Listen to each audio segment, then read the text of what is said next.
ఉప్పు కప్పూరంబు నొక్క పోలిక నుండు చూడ చూడ రుచుల జాడ వేరు అని ఉప్పును కర్పూరాన్ని పోల్చి పద్యం రాసిండు వేమయ్య వెనకట. చూస్తందుకు ఒక్క తీరుగా అవుపడ్డా ఆటి గుణము రుచి వేరే వేరే. ఆల్ ఇన్ వన్ అన్నట్టు గణేష్ బాలాజీ లగ్ధర్ ఆయిల్ కంపెనీ పేరుతోని ఇచ్చట అన్ని బ్రాండ్ల నూనెలు లభించునని దుకాణం పెట్టి లీటర్ నూనె సీసాల కాడికి వెళ్ళి 20 లీటర్ల టిన్నుల దాకా అమ్ముతున్నారట. అయితే ఏంది అందులో తప్పేముంది అనుకుంటున్నారేమో.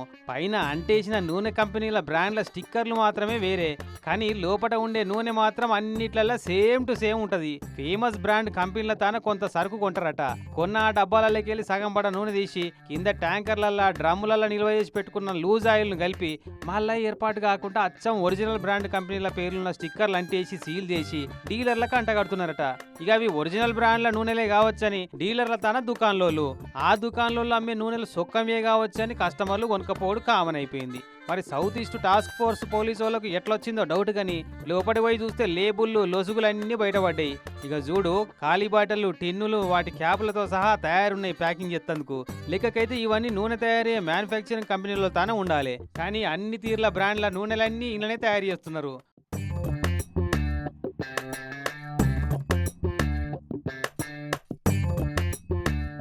పట్నం మలక్పేట గంజ్ మార్కెట్లో ఉంది ఈ నూనె డిస్ట్రిబ్యూషన్ దుకాణం. మరి ఎన్నేళ్ల సంది నడుస్తుందో ఈ దందగాని చూడుర్రి ఎంత మోసం ఉందో.